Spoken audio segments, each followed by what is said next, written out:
Chapter 11. The Elohssa Forest.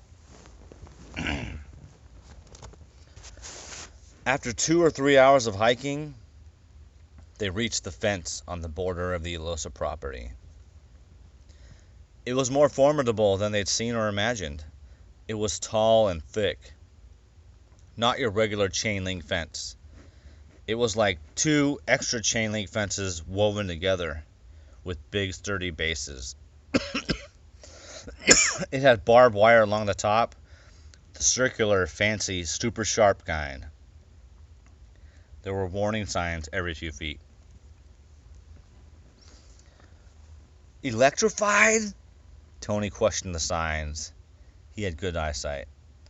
Wow, they really don't want anybody getting in, Eric said. The group approached the fence and slowed to a contemplative stop. Perry began taking off his pack, seeming like he had a plan. "Should I piss on it?" Perry said. He didn't have a good plan. He started taking off his jacket when Elle coughed from a little ways away. The guys all looked and saw Elle pointing at the ground in front of the fence. Fozzie was with her. Fozzie disappeared into the ground and wiggled up on the other side of the fence. Someone had dug a hole. Good for them. It was just big enough to shove a pack through and then squirm through yourself, which they all did. They repacked up and were ready to go off again, this time on the wrong side of the fence. They all looked at each other. Their adventure just turned up a notch, and there were a few smiles. Wait, Eric said, looking down at his phone. I got no bars all of a sudden. Wait a second. Wait. Eric dropped his pack to the ground, jogged over to the hole and under the fence. He kept his eyes on the phone as he crawled under. On the other side, he made a face looking at his phone. Then his face changed to a smile. I got bars. He crawled back under the fence on the Elohssa side, holding his phone and watching. No bars. They all checked their phones. No one had any service. Good idea with the solar panel phones, Perry. Tony mocked his failed plan, even though he knew it was a pretty good idea. Perry mocked back with an even more mocking, dumb voice. Yeah, like I knew they'd block our cell phones. Eric jumped back under the fence and tapped his phone screen. I gotta let this hot chick know I'll be back in a few days. He sent the text, put his phone away, scrambled back under the fence, and put his camping packet back on. He looked up at the group. She wants me. Also, Eric continued, it's not a total waste. I have some apps that work offline, like an offline wiki. That might come in handy or something like that. Yeah, it could, Tony said. He put out his hand and Elle gave him her phone. Tony ran under the fence and downloaded the free app. He also downloaded a few good pinball games. Those are good offline too. Tony sat on the other side of the fence in awkward silence as the apps downloaded. He looked up at the group like, what? For a few minutes. When they finished, he crawled back under and they were ready to go. Yeah, good idea. They hiked for a few more hours, trying to stay close enough to the river, but also trying to get near a high point. There was no sign of any borders. There was a vast wilderness on this side of the fence. They saw a few birds and insects. I wonder if there are real animals in here, like bears and shit, Eric thought out loud. Yeah, and stuff we can eat like rabbits, Perry replied. If there are bears, they'll need to eat something like rabbits, Tony put in his 2 cents. They can eat you, Fozzie. You'd be like a chicken McNugget to a bear, Fozzie. Perry taunted the animal, looking at her as he did. Fozzie looked back at him but didn't break her butt-bouncing stride. Tony looked at Fozzie. He could tell by the bounce in her walk she was having the time of her life. This was more fun to her than walking down the sidewalk. As long as the river has fish, we'll be good. Perry wasn't joking for once. They came across a nice flat area with good rock cover from the wind. Good place to camp, so they set up camp. I'm not setting up my tent. Too much of a hassle, Tony said. They got a fire going and sat around the fire. Their first night in the wilderness, inside a corporate-owned forest. First night was uneventful. Early in the morning, Tony and Elle were woken up by Perry coughing. He was hitting a 4-foot bong. You brought that? Elle said, wiping her eyes. Trying to talk while coughing, Perry replied in a cloud of smoke. Ice cold river water. Oh, it's so good. He smiled, holding up the bong, referring to the water he put it in. He sounded like an old man. So smooth. And then he burst into a loud coughing fit. He stood up and he danced. Eric came back from the woods. He must have been using the facilities. He instinctively sat down by the fire pit and reached for the bong. Perry instinctively passed it to him. Neither of them looked at each other. They had bong passing down, second nature, like two perfectly trained Olympic relay runners. Eric pressed his face into the bong. Before taking a hit out of the side of his mouth, he said, "First night wasn't so bad." They all shruggingly agreed. They hiked another day, heading north as far as they knew. Later in the day, they set up camp, went fishing, and everyone caught something. They sat around the fire that night, living off the bountiful land. Their camp was high on the western side of a valley. The river wound through the bottom of the valley a little to their east. Before it got dark, they all made a trek to the peak. They noticed a hill or something they were on went north for a long while, as far as they could see, the river snaking its way alongside its eastern edge the whole way. Looking over the western side of the mountain was mostly a flat forest. After looking for a while, they all noticed a single path through the forest. It looked like a road, but there was no road. After some debating, they concluded it must have been the path the first war store took. It went north as far as they could see. They had decided to keep heading north. Not exactly sure why. No one was sure if they should set up camp and stay somewhere or just keep hiking. But for now, they just decided to keep hiking north until they found something. That night, they sat around the campfire talking about their fishing adventures. Tony caught Fozzie looking off in the distance and noticed she was looking at something. "Oh wait, what is that?" Tony stood up to get a better look. Elle was sitting with a good view and squinted, then stood up. "Is that another fire?" "Yes, look at that smoke." They all noticed it. "Oh shit! Oh shit! Oh shit!" someone else said in a higher pitch. "What the fuck is that?" Perry was looking north in the valley. There was a beam of light shining down into the trees, cruising over the forest. It was too dark to see the flying object, but at first it seemed like a police helicopter using a searchlight. But after watching how it moved, it was too small and agile to be a helicopter.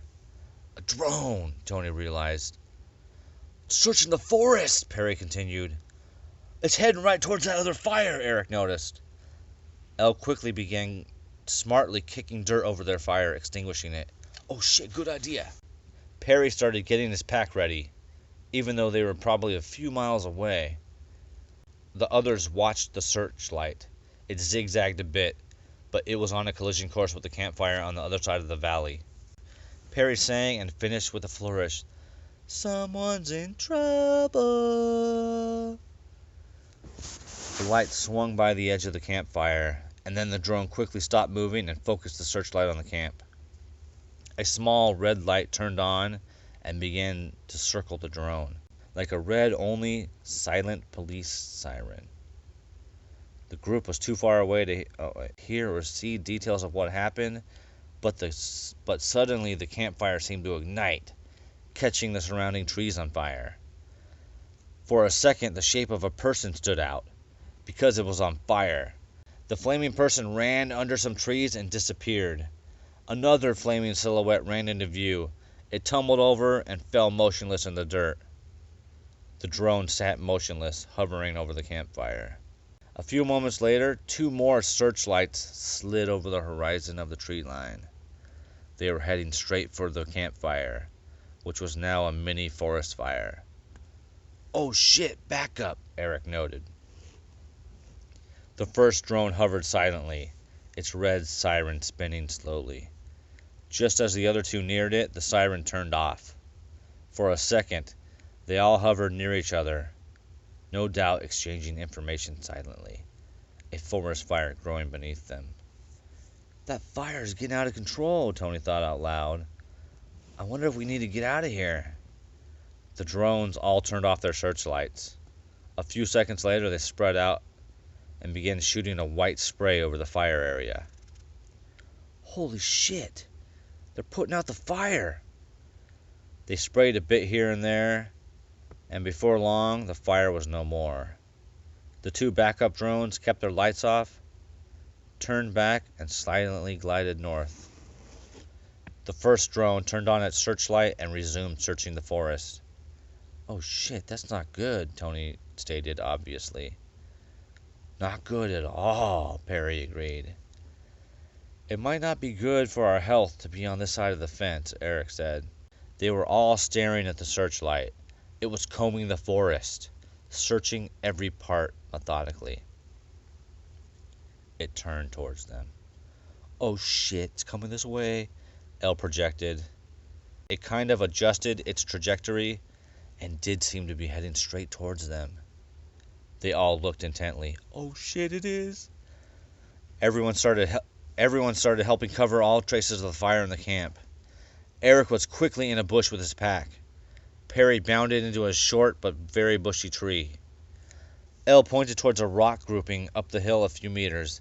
Elle, Tony, and Fozzie ran for it. There was a small cave. The three of them could hide deep enough not to be seen, and they all crammed in. The searchlight seemed to be making a beeline straight for their campsite. It menacingly and silently surfed up the hill, straight towards the location. The searchlight was still scanning back and forth. Perry looked back from watching the searchlight and saw the bong sitting out in the open in the middle of the camp. He made a sound like a grunt, sigh, and "fuck" all at once. Everyone heard and noticed what he was looking at. Perry looked like he was going to jump down and try to run and grab it. He hesitated. Elle waved him off. "No, no, no." Suddenly it was too late. The drone was on top of them. The light stopped short of the campsite. It scanned a few trees right near Perry. The scanning approached his tree left and right. He wasn't hidden particularly well, and he crunched up into a ball as the light slid over the tree he was in. The light didn't hesitate. It must not have saw him. Same with Eric. Then the searchlight saw the bong. It froze. The little red light began spinning. Everyone's heart dropped. Perry, Eric, and Tony had seen trouble with cops before. Their plan was always to scatter. The thought was, they can't catch us all. And when their group was at full capacity, they'd have Juicy, and he was the slowest. He'd always get caught. This time, they didn't have Juicy. They didn't have anywhere safe to go. No predetermined meetup point. They were days deep in the middle of the Elohssa Corporation forest.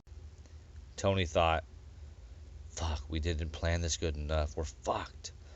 As kids, when they didn't plan well enough, the cops caught them, brought them home, and it was a learning experience.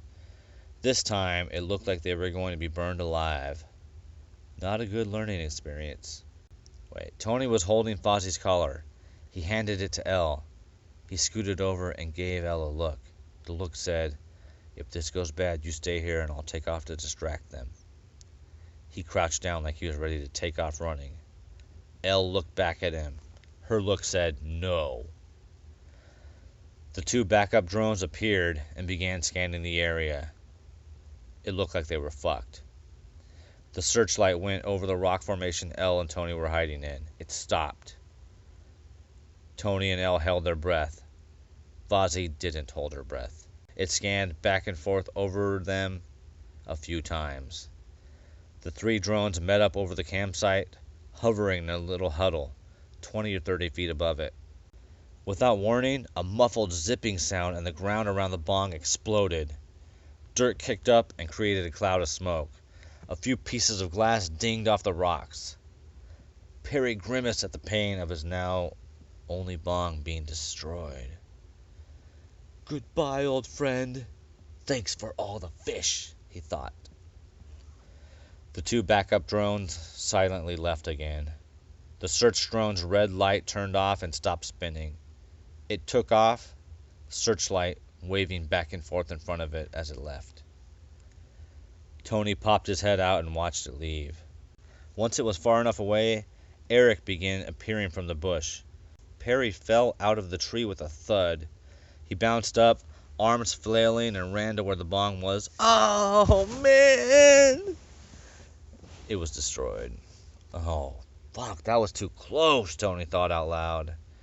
Yeah, way too close. We didn't plan for shit like this, Elle chimed in.